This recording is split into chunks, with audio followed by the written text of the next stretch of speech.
Am I the jerk for refusing to continue providing free childcare for my stepdaughter? Posted by you/payingcomfortable8891. I participated in a work program with the local clerk of court's office when I was in high school.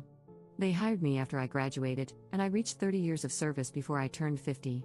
With 30 years of service, you can receive your full pension at any age. I worked until my first grandchild was born, then retired to be grandma daycare. I have 5 grandchildren, an 8-year-old boy from my stepson, a 7-year-old boy from my son, a 5-year-old girl, and an 18-month-old boy from my daughter. I babysat all of them without issues or complaints. I still care for the 18-month-old Monday through Friday and watch the older ones during the summer and school holidays. My stepdaughter and her boyfriend have been non-stop drama since before their baby was born. When she was 10 weeks pregnant, they gave me a 3-page list of rules for babysitting. They said if I didn't sign it, I wouldn't be allowed to babysit. I told them I understood their need to do what was best for their baby and assured them there would be no hard feelings if they made other childcare arrangements. Some rules were almost understandable, but most were downright ridiculous, and none of them were going to work for me. I don't remember all the rules, but here are some examples. I couldn't take the baby anywhere without their permission. I couldn't watch more than one additional child while babysitting. I couldn't cook. I had to provide the full name, date of birth, and address of any potential visitors for their approval before the person could be around their child. They had to know any time I had a guest over, who it was, and how long they stayed. My 9-year-old cat would have to be kept out of any room the baby might be in, even when the baby wasn't there, and I couldn't get another pet without their agreement. When she was 7 months pregnant, they returned with revised rules in an attempt to compromise. Again, I told them their expectations didn't fit with my life and encouraged them to find other childcare. 2 days after my stepdaughter returned to work, she called and asked if I could watch Cullen the next day. I agreed but made it clear I would provide safe, appropriate care based on my judgment, and wouldn't tolerate complaints or accusations of violating their rules. I wanted it to be very clear that I wasn't agreeing to any of their conditions. My stepdaughter was fine when she dropped Cullen off and picked him up, but I felt like she interrogated me every time. It was tolerable, but her boyfriend was downright rude. By Sunday, I would dread the start of the week because of their behavior, especially his. At minimum, he would pick Cullen up, make a big deal about partially undressing him, and make at least one snide comment about my cat, having another grandchild over, cooking, or something else. Then he'd say something like, "I guess we don't have any choice but to put up with this for now," or, "I guess you're happy you won." This went on for 4 months. I spoke to my stepdaughter several times and told her that, clearly, they were unhappy with how I cared for Cullen.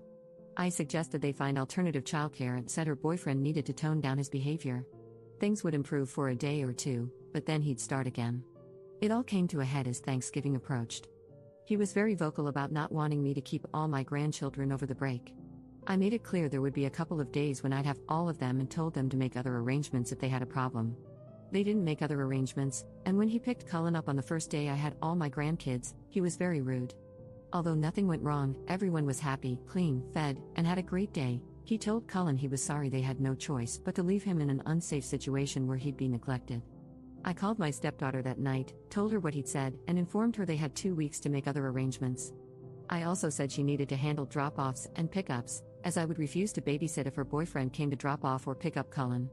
Things improved when I only dealt with her. At some point, she asked if I'd watch Cullen until January because they'd found a new childcare provider who couldn't start until then. I agreed, and everything was fine while she handled the drop-offs and pickups.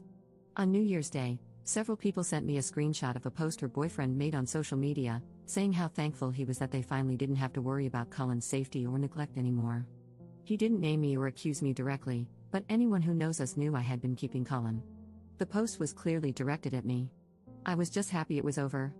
On Friday, she called and said their new childcare provider told her Cullen wasn't a good fit and couldn't return on Monday.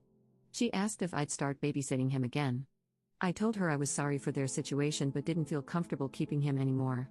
My husband and stepson think I should agree, provided Amanda handles drop-offs and pickups, because they believe her boyfriend is the real issue. My stepson also commented that I'd probably be more willing to move past this if it had been a conflict with my daughter's husband. For context, my pension is about $4,000 per month, plus continued health insurance. This accounts for about 40% of our household income. Am I the jerk for refusing to watch Cullen again? Update 1 day later. First, let me address the common suggestion that Amanda's boyfriend is purposely sabotaging their childcare to trap her at home. They make roughly the same amount of money and definitely can't afford to lose half their income. I seriously doubt he wants her to stay home. Second, I would never tell my stepson to find someone else to watch his child because of a simple difference of opinion. My grandson and I have a very close bond. He's the oldest, and it would break both my heart and his if he didn't come spend his holidays and summers with me. Plus, he's a huge help with the little ones when I have them all and things get hectic. I would never be so petty as to make him, and all my other grandchildren, suffer because of an adult disagreement. I sort of asked around about why they were dropped by their new sitter so quickly. Apparently, they weren't. Amanda picked Cullen up and dropped him off both days he went, and everything was lovely. He did cry quite a bit, but they expected that to improve as he adjusted to not being held as much. My husband and stepson talked to Amanda, and she said they realized they can't afford daycare. They already made the easy changes, packing a lunch, giving up fancy coffee, etc., and his dad and her mom are both contributing about $100 per month each towards childcare. They can barely afford it, but they didn't realize you have to send everything the baby needs.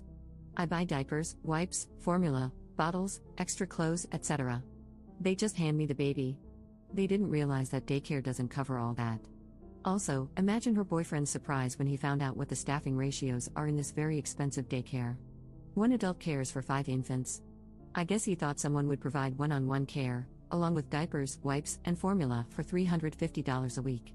My stepson relayed their almost apology. They felt overwhelmed by an infant and couldn't imagine that someone else could manage that plus other things. Cullen is going back to daycare tomorrow.